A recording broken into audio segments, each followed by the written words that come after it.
Yeah. Coach, you start with an opening statement, we'll follow with questions. Yeah, since I've gotten here, I've talked a lot about we're doing things the right way, we're building this program back the right way, and I've talked so many times about how we're doing so many good things that nobody sees. And then one day, we're going to start winning games too. And man, we're just not a complete team right now. You know what I mean? And that is what it is. We're in year 2. We have to fight and scratch. And we lost our center there for a while. We built our whole game plan around Caston, and he goes down on the first play of the game. And we're playing a young quarterback, and we had to pull him. And he's going to be a great player. That's part of it. And we just keep fighting. And we've won 2 games now. One versus a great Tulane team, and another versus that team could be 4-2 now. They were in the lead at Memphis and in the lead at Old Dominion. Now they were in the lead here. They could be 5-2, just like that. And I know it's not pretty, and I'm gonna be honest with you, it's probably not gonna be pretty for a little while around here. Okay, and everybody's just going to have to understand that we got to dig in and keep battling and keep recruiting and fighting. It's gonna get pretty one day, but it probably ain't gonna be pretty around here for just a little while. And we got to all come to grips with that. We got to all start banding together and fighting together. I saw a group of kids that just battled all week today. I saw a group of kids that everything that could go not their way for 3 quarters went not their way. From some really close calls to some injuries to some tipped balls to a lot of things. And we just keep battling. That's our culture, man. And we do things the right way. We're winning academically. We're winning off the field with character and how we treat people and the things we're doing. And we're playing good in some areas a lot of the time. And we were able to finally get our offense going tonight. We moved the ball pretty consistently all night. We just didn't get it in the end zone. Because we're just not there yet. I'm gonna be honest, we're just not there. And that's coaching, whatever. Whatever it is. A conglomeration of a lot of things. But, our kids, man, anybody that really has got black and gold running through them, they really enjoyed that. All right, because that was a Southern Miss win, okay? When everything was against you and it wasn't supposed to happen, we just kept freaking fighting and battling. And together. We had some kids step up. Ty Mims, his number was called. Jake Langs was called. TQ Newsom on a bad toe.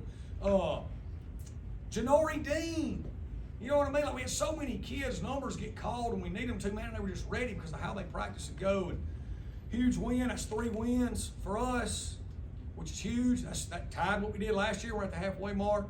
So I'm just proud of our kids. I'm proud of our coaches. I'm proud of our program. And with that, I'll open it up. Coach, tell me what this means to you, not only is from you professionally, but in this program, the first Sun Belt win in the history of this program, and especially since this has become a closer regional conference. I mean, man, I'm just glad we won. We're 3-3. You know what I'm saying? We wasn't picked to win very many games this year, and we're at the halfway mark and we got 3. And that's what it means to me, and we've beaten a great football team in Tulane. We beat a really good team that's getting better that could be have a winning record right there. And we've been close on another really good team with Liberty. This program's growing. We're nowhere near what we were last year. We're not where we want to be. I recognize and understand that. But we're growing and we're getting better. And we got to keep recruiting and keep doing what we're doing. And we got a chance to build this great program back to where Saturdays are a little bit easier than what they are right now. Will, why did you make the choice to go with Jake? I thought it gave us the best chance to win the game. Zach is a really talented, really good player. He's turned the ball over a lot here recently. I thought he was a little emotional early. I thought that's why the ball was high on him.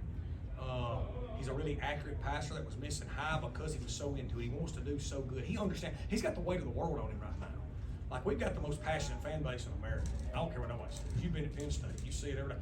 Our fans are passionate now. And our fans, I love them. Okay? And he's got the weight of the world on him right now. Okay? Because he feels like, that it's my fault and his fault. And just felt like we had to remove him from it for a second. Let Jake come in. Let him catch his breath. And, Jake's a guy that's going to do exactly what the play call says. Okay? He knows offense. He's going to be a great coach. He is going to do exactly what it is, okay? All right, Jake ain't the most talented guy in the world. He'll be the first to tell you, but he's gonna do it. And we knew we were blocking. We knew we could get open.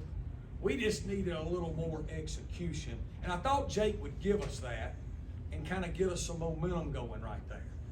Look, this don't mean Zach Wilkie's done, okay? Zach Wilkie's gonna be a phenomenal football player for us. I just knew the way we were blocking and the way we were getting open, we needed an older veteran in there to give us some consistency right there. And I'm so proud of Jake. Jake is a role model for a lot of people because he comes to work every day with no promise and no hope of ever getting a reward for it. All right, and I got a lot of respect for him, and he's going to be a great, great coach. And this was a monumental feather in his cap. This was a Hollywood type deal tonight. This was awesome. Does the balance between developing potentially your quarterback of the future and winning a game right now into your mind when you have to make that call?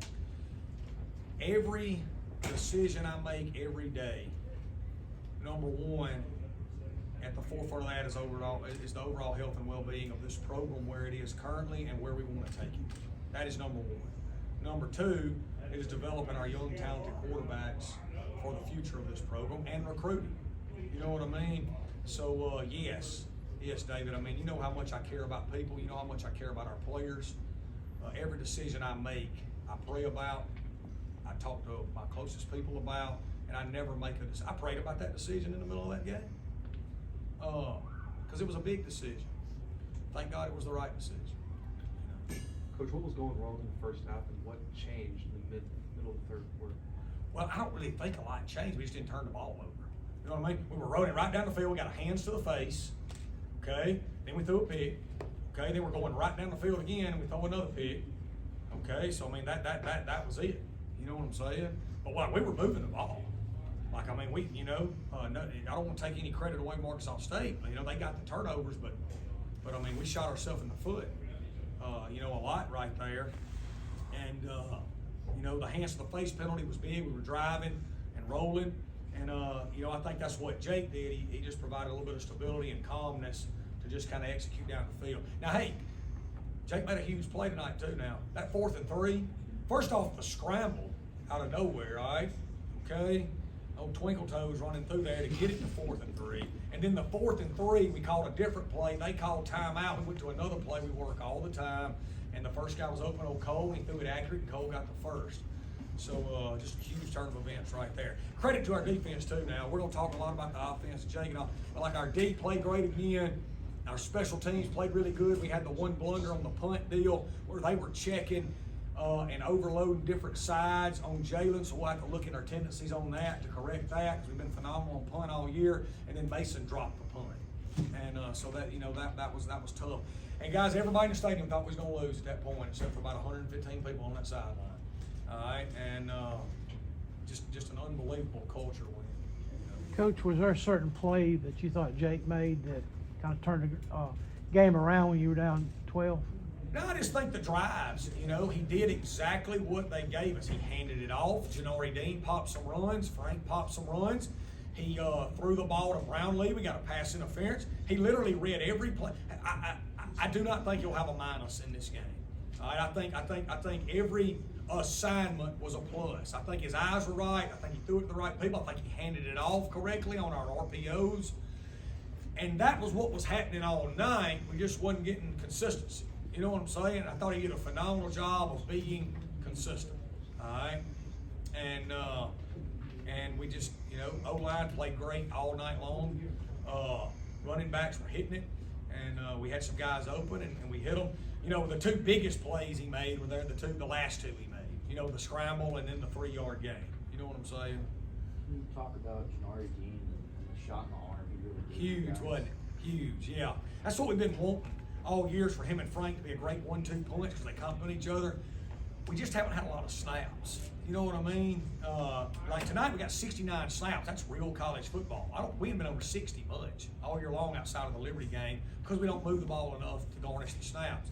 And it was great. I think you're going to see more of him. We really wanted to get Rambo involved more tonight. We weren't able to do that, and Chandler Pittman. They both played, but we didn't get them involved as much as how the game went. You know, so yeah. But man, I love the kid. He's a phenomenal kicking game, and he's a great. Him and Frank are great compliments. So what you saw is his style is so different. Frank's, he pops a few, then he gets tired. Frank comes back in, and boom, Frank scores. All right, it's like a guy that throws 100 miles an hour, and then you get a jump ball pitcher coming in behind. It's the same type stuff. You said that the game plan was initially built around Caston.